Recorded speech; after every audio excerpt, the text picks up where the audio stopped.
ఏం చెప్పాడు తెలుసా? నశించిన దాన్ని వెదకి రక్షించడానికి వచ్చాను నేను అన్నాడు. ఎవరికి పనికి రాక, ఎవరికి ఇష్టము లేక, ఎవరికి కొరగాక, అందరూ అసహించుకొని త్రోసివేసిన వారిని నేను వెతుక్కుంటా వచ్చాను, వారి కోసమే వచ్చాను అన్నాడు.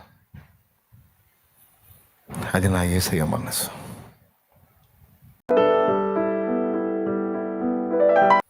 నేను పిచ్చి పనులు చేస్తూ ఉంటే, వెర్రిమొరి చేష్టలు చేస్తూ ఉంటే, నేను విచ్చలవిడిగా తిరుగుతూ ఉంటే ఆయన మౌనంగా సహించాడు. ఎందుకు తెలుసా? దేవుడు నిర్ణయించినటువంటి నిర్ణయ కాలం వచ్చిందాకా కొన్ని అనుభవాలు నాకు అవసరం.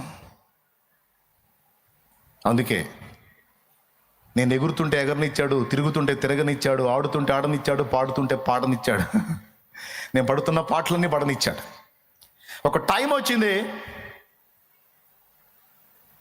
వచ్చింది, చెరుకు మిషన్లో చెరుకు గడ పెడతాను చూడు.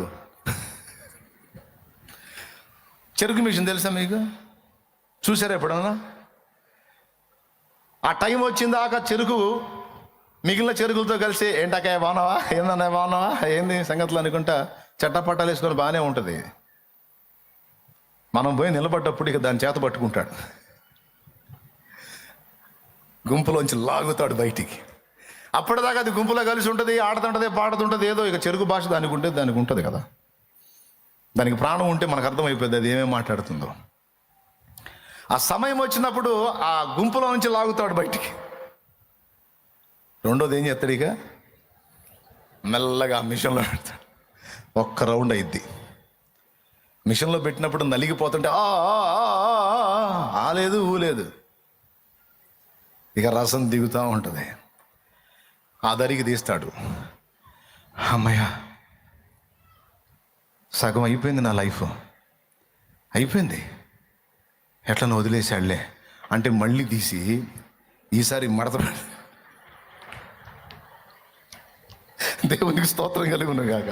అంతకుముందేమో స్ట్రైట్, ఈసారి మడత పెట్టి డబల్ చేశా. కొద్ది గొప్ప ఉందనుకున్నాను, అది కూడా పోయిందిగా. ఇంకేముంది నా దగ్గర? ఇంకంతా అయిపోయింది. వామ్మో వామ్మో వామ్మో వామ్మ అంటే ఆ దరికి వచ్చింది మళ్ళా. అమ్మయ్య, ఇంకేదో అడుగు పొడుగు ఉందిలే, బతికిపోయాను అనుకొని కాస్త ఊపిరి తీసుకోగానే 2 మడతలు పెట్టిందని ఇప్పుడు 4 మడతలు పెడతాడు. మళ్ళీ ఇంకో రౌండ్ వేగిన 4 అయింది, మళ్ళీ దాన్ని పెడతాడు. అంతటితో అయిపోయిందా? మొత్తం ఇక ఆఖరి బొట్టు వరకు ఆ రసం మొత్తం పిండి పిప్పిని పక్కన పడేసినట్టు ఆ సమయం వచ్చిందాకా నన్ను ఏనిచ్చాడు, డ్యాన్సులు ఎయ్యిరా ఎయ్యి ఏం కాదు వెంటాడుతానే ఉన్నాడు, ఫాలో అవుతానే ఉన్నాడు. నన్నే కాదు, నిన్ను కూడా. దేవునికి స్తోత్రం. చెప్పండి, గట్టిగా చెప్పండి. మనం పడే పాటలన్నీ పడనిచ్చాడు, అసలు ఏం పట్టనట్టే తిరిగాడు. ఆ సమయం వచ్చింది, ఇప్పుడు గుంపులోంచి బయటికి లాగాడు. ఇక చెరుగడని కానీ సారం తీసినట్టు, రసం పెట్టినట్టు ఇక రెడీ చేశాడు. దీనికోసం ముందే ఎన్నో రకాల అనుభవాల్లో గుండా మనం ప్రయాణం చేయడానికి దేవుడు అనుమతిచ్చాడు. అందులో ముందే చెప్పాను, చేదైనవి కొన్ని, మధురమైనవి కొన్ని. వెరసి ఒక టైంకి వచ్చేటప్పటికి దేవుని సంఘము అనే ఇల్లు కట్టడానికి ఒక మేస్త్రి రెడీ అవుతాడన్నమాట. దేవునికి స్తోత్రం కలుగును గాక. ఏ మేస్త్రి? మేస్త్రి సరుకున్న మేస్త్రి కాదు, సారం పోయిన మేస్త్రి. ఇక తనదంటూ ఏమీ లేదు, ఏదన్నా ఉంటే అది ఆయన నింపి చేయాల్సిందే, నాదంటూ ఏమీ లేదు అన్న స్థితికి తెస్తాడు. పౌలుని అలా చేశాడు, మోషేని అలా చేశాడు. భక్తులందరినీ ఖాళీ చేసి వాడుకున్నాడు. భక్తులందరూ అంతకు ముందున్న రసమంతటిని పిండి, తర్వాత దేవుడు తన పరిశుద్ధాత్మ అభిషేకమును నింపి ఆ ఖాళీ పాత్రలను తన పని కొరకు వాడుకున్నాడు. కాబట్టి అంతా అయిందే. వారు నిద్రించుచుండగా తన ప్రియులకు ఆయన ఇస్తున్నాడని ఉంది. నిద్రించడం అంటే ఏంటో తెలుసా? సొంత ప్రయాసలను పక్కన పెట్టి, సొంత ఐడియాలజీని పక్కన పెట్టి, పూర్తిగా తను దేవునికి సమర్పించుకొనుట నిద్రించుటతో సమానం. ఈ నిద్రించినోడు తన శరీరం వదిలేస్తాడు, చచ్చిపోయినోడు కూడా తన శరీరాన్ని వదిలేస్తాడు. నిద్రించుట అన్న దగ్గర చచ్చిపోవటం అంటే ఇంకా బాగుంటుంది. చెరుకును కానీ దానిలో ప్రాచీన రసం అంతటిని కూడా మిషన్లో పెట్టి మొత్తం ఆఖరి బొట్టుతో సహా తీసేసి దాన్ని ఖాళీ చేసినట్టుగా మనల్ని రకరకాల అనుభవాల్లో గుండా తీసుకెళ్ళి ఖాళీ చేస్తాడు. ఫస్ట్ మనల్ని దేవుడు చేసే పనది. ఎందుకంటే మనం ఆయన ఇల్లు కట్టాలి, ఆయన పనిలో మనం వాడబడాలి. అంటే మన స్వీయతతో మనం కట్టలేము కాబట్టి, దైవశక్తితోనే అది జరుగుతుంది కాబట్టి మన స్వీయ శక్తి అంతా కూడా ఉడిగిపోయేటట్టు చేస్తాడు. ఈరోజు ఒకవేళ నిన్ను ఆ దిశగా దేవుడు నడిపిస్తూ ఉంటే, అలా నిన్ను పిండుతున్న అనుభవంలో నువ్వు ఉంటే భయపడొద్దు. ఎందుకు పిండుతున్నాడో తెలుసుకో. ఎందుకు నీ పాత్రను ఖాళీ చేస్తున్నాడో తెలుసుకో. ఎందుకు ఖాళీ చేస్తున్నాడంటే నీలో క్రొత్తదైన నూనె నింపటానికి. నిన్నెందుకు మళ్ళా పిండుతున్నా అంటే మళ్ళా నూతన తైలము నీలో నింపి, తన శక్తిని నింపి, నువ్వు ఎంత ఖాళీ అవుతావో ఆ స్థాయిలో తన శక్తిని నింపి, తన పనిని నీ ద్వారా జరిగించుకోవడానికి, తన చిత్తము నీలో నెరవేర్చుకోవడానికి దేవుడు ఈ పని చేస్తున్నాడని నువ్వు గుర్తుపడితే ధన్యుడివి, ధన్యురాలివి. నేను పర్వాలేదు అన్న స్థాయి దగ్గర నుంచి నేను ఎందుకు పనికి వస్తాను అన్న ప్రశ్న నువ్వు వేసుకునే స్థాయికి తీసుకొస్తాడు దేవుడు, గ్యారంటీ.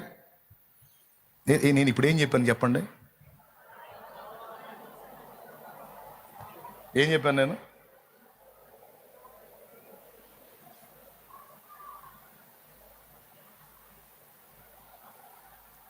ఏసీ నడుంకి వస్తుందిరా, ముఖం ఏడు కదా ఉంది.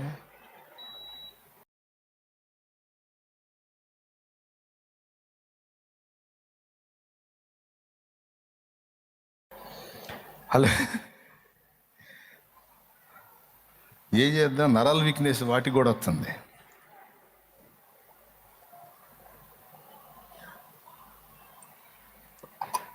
చెప్పే మాట ఎంతమందికి అర్థమైందో? ఏం చెప్పాను చెప్పండి ఇప్పుడు? నేను పర్వాలేదు అనే స్థాయి నుంచి అసలు నేను పనికి వస్తానా అన్న స్థాయికి నేను దేగపోతే అప్పుడు అడుగు. పనికి వస్తానా, నేను పనికిరాను ప్రభా, నా దగ్గర సారమేమీ లేదు అని నువ్వు నిలిచినప్పుడు, రైట్, ఈ పొజిషన్, ఈ కండిషన్ ఇలా ఉంటూ నాకు కావాలి, ఇప్పుడు నేను ఖాళీగా ఉన్న నిన్ను నా శక్తితో నింపుతాను రా అని పిలుస్తాను. నా దగ్గర ఏం లేదు నాయన, నీకు పనికిరాను నేను అంటే నాకు అదే కావాలి, ఖాళీ పాత్ర కావాలి, వట్టి పాత్ర కావాలి. నువ్వే కావాలి యేసుకు, నువ్వే కావాలి, నిన్ను రక్షించగోరిన తండ్రికి నీ హృదయం ఇవ్వాలి, నిన్ను హెచ్చించగోరిన రాజుకి నీ హృదయం ఇవ్వాలి. నువ్వున్న రీతిగానే వట్టి పాత్రగానే, నువ్వున్న రీతిగానే వట్టి పాత్రగానే నువ్వే కావాలి, యేసుకు నువ్వే కావాలి, నిన్ను రక్షించగోరిన తండ్రికి నీ హృదయం ఇవ్వాలి, నిన్ను హెచ్చించగోరిన రాజుకి నీ హృదయం ఇవ్వాలి. ఎట్లా? నువ్వున్న రీతిగానే వట్టి పాత్రగానే, నువ్వున్న రీతిగానే వట్టి పాత్రగానే నువ్వే కావాలి, యేసుకు నువ్వే కావాలి, హెచ్చించగోరిన రాజుకి నీ హృదయం ఇవ్వాలి, నిన్ను రక్షించగోరిన తండ్రికి నీ హృదయం ఇవ్వాలి. దేవునికి మహిమ, దేవునికి మహిమ, దేవునికి మహిమ. ఒక మనిషిని ఖాళీ చేయాలి ముందు దేవుడు. మరి ఒట్టిగా ఖాళీ కాంగా మనం? ఎంత నమ్మకమో మన మీద, మనకి ఎంత నమ్మకమో. గుర్తుపెట్టుకోండి, ఒక సూక్తి లాంటి మాట చెప్తా, రాసుకో, సూపర్గా ఉపయోగపడిద్ది. నీ మీద నీకు విశ్వాసం ఉన్నంతసేపు నువ్వు దేవుని మీద విశ్వాసం ఉంచలేవు. నీ మీద నీకు విశ్వాసం విరిగిపోతేనే గతి లేక, గత్యంతరం లేక, దిక్కు లేక దేవుని మీద విశ్వాసం ఉంచుతావు.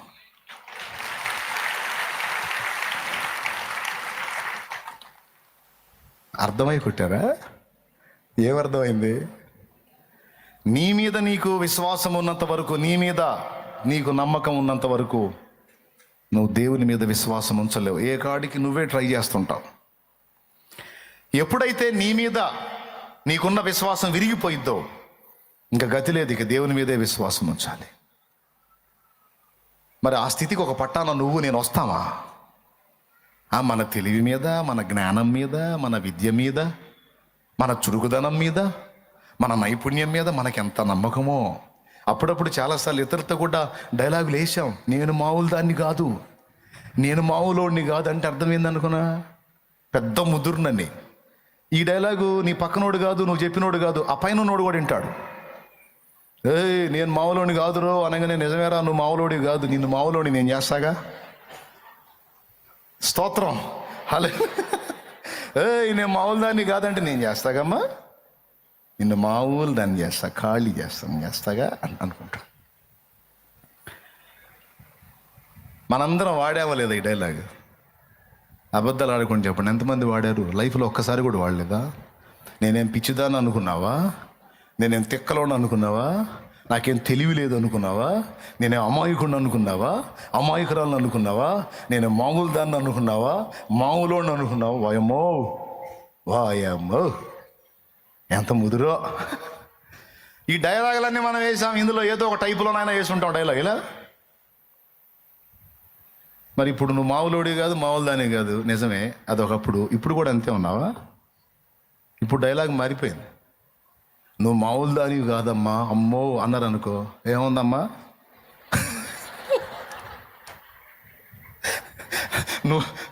నువ్వు మామూలుడి కాదు, అయ్యో అబ్బో అన్నారు అనుకో, ఏముందా?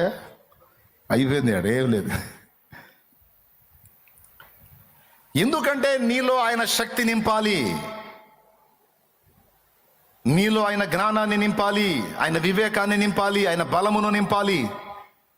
దానికి నిన్ను దేవుడు ఖాళీ చేయాలి. అలాగా ఒక సంఘాన్ని దేవుడు కట్టాలనుకున్నప్పుడు, ఒక సమాజాన్ని దేవుడు ఉజ్జీవింపజేయాలనుకున్నప్పుడు అలా ప్రత్యేకంగా చర్య తీసుకొని కొన్ని పాత్రలను ఖాళీ చేసి తన శక్తితో నింపి వాళ్ళని రెడీ చేసుకుంటాడు దేవుడు.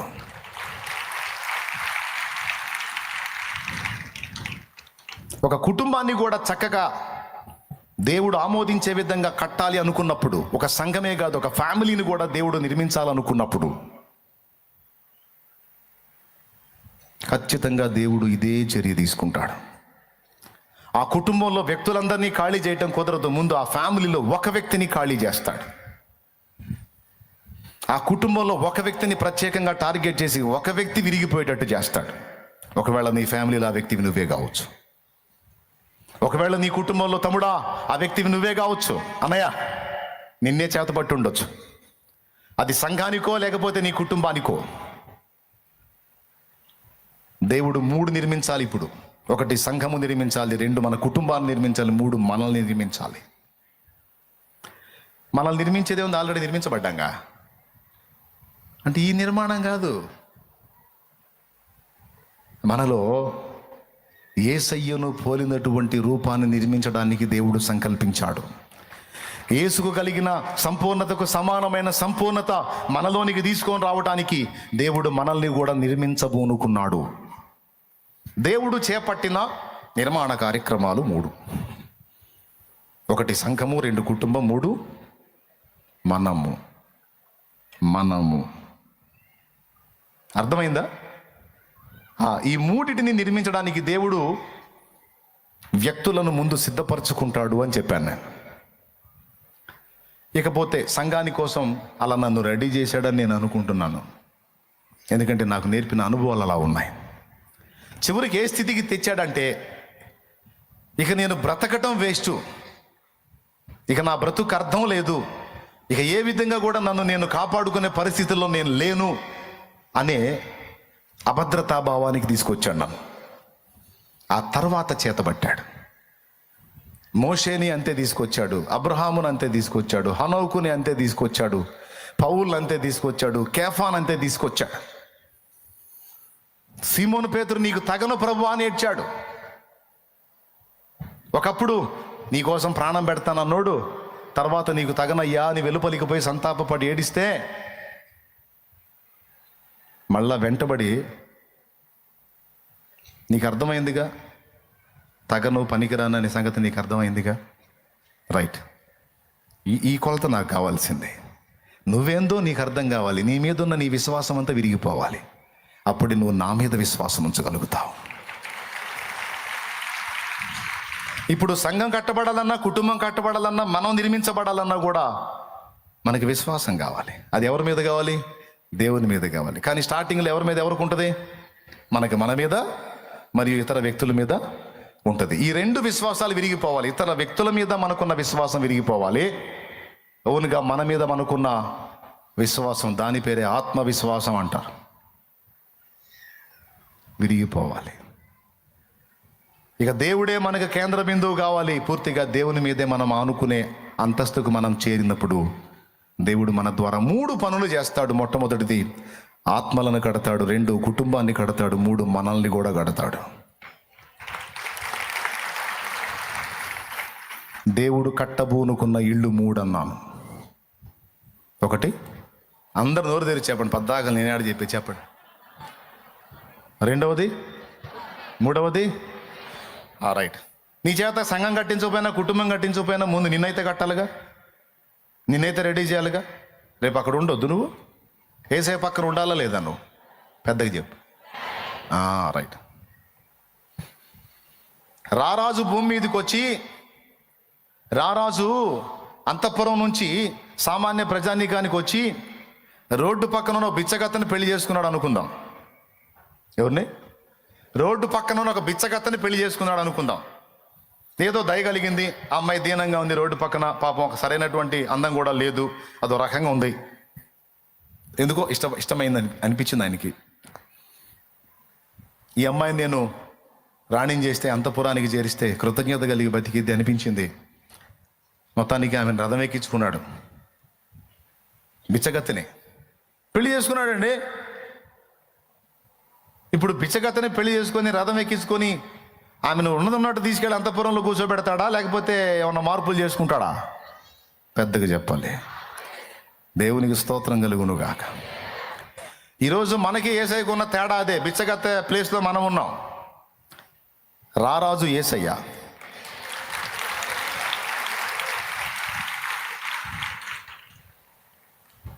కుక్క పిల్లల షాప్ ఉంటుంది, కుక్క పిల్లలు అమ్మే షాప్ తెలుసా మీకు?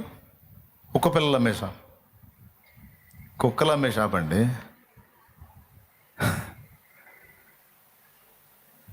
కుక్క పిల్లల దగ్గర బొచ్చు కుక్క పిల్లలు, మామూలు కుక్క పిల్లలు, జర్మన్ షెపర్డ్ కుక్క పిల్లలు, అన్ని రకాల కుక్క పిల్లలు అమ్ముతూ ఉంటారు. కొద్ది కాస్ట్ ఉంటుంది. ల్యాబ్ కుక్క పిల్లలు అని అమ్ముతూ ఉంటారు.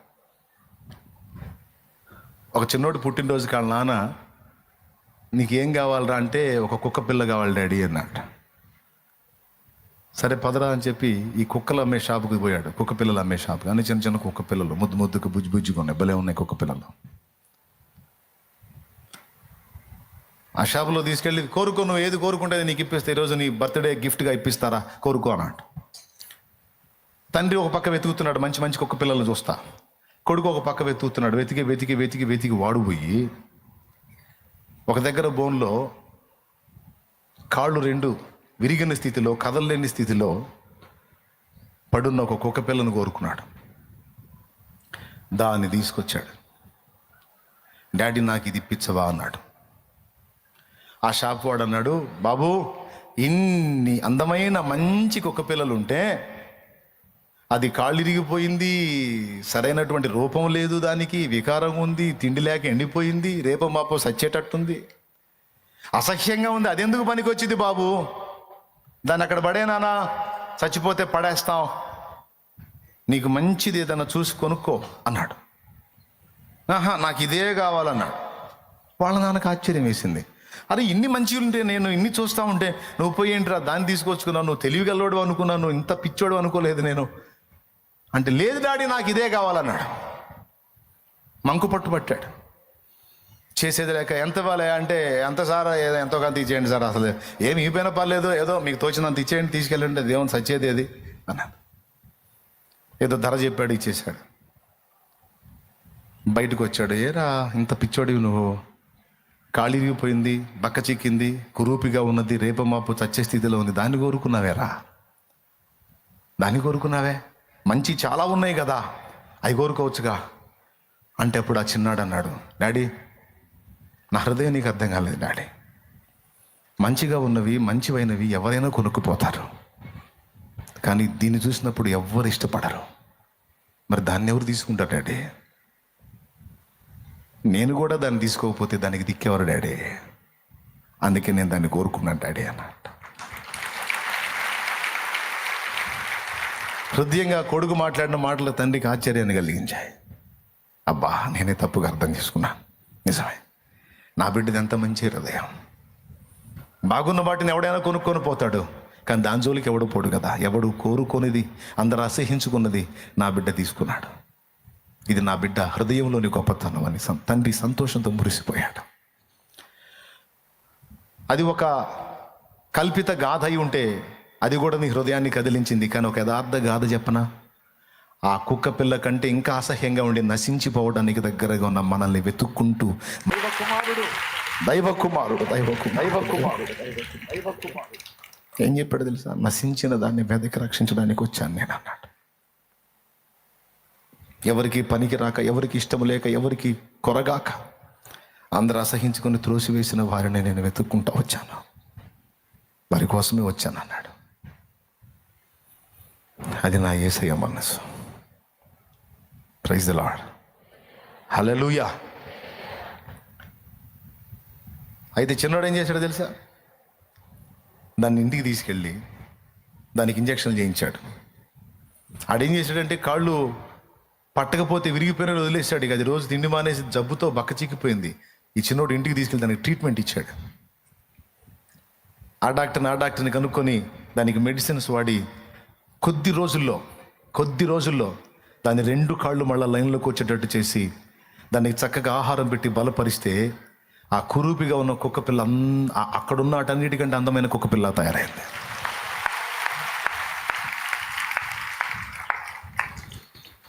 కొన్ని నెలల తర్వాత అదే కుక్క పిల్లని తీసుకెళ్ళాడు షాప్కి. ఆ షాప్ వాడు మర్చిపోయాడు ఈ చిన్నోడిని. ఆ కుక్క పిల్లని కూడా మర్చిపోయాడు. అది చచ్చి ఉంటుంది అనుకున్నాడు. ఈ పిల్లాడిని మర్చిపోయాడు. చక్కగా రెడీ చేసుకుని అదే షాప్కి ఆ కుక్క పిల్లని తీసుకెళ్తే, బ్రదర్ బాబు ఎంతకు అమ్ముతావు దీన్ని? ఎంత ఖరీదైనా పెడతాను, ఇంత అందమైన కుక్క పిల్ల నాకు అమ్ముతావా అన్నాడు షాపోడు. నచ్చిందా మీకు? చాలా అద్భుతంగా ఉంది, ఎంత ఖరీదు? నేను అమ్మలే కానీ ఇంతకీ కుక్క పిల్ల తెలుసా మీకు అన్నాడు. తెలీదు బాబు, నేను ఇదే చూడండి. లేదు సార్, మీ దగ్గరే కొనుక్కుపోయాను నేను అన్నాడు. నా దగ్గర కొనుక్కుపోయా?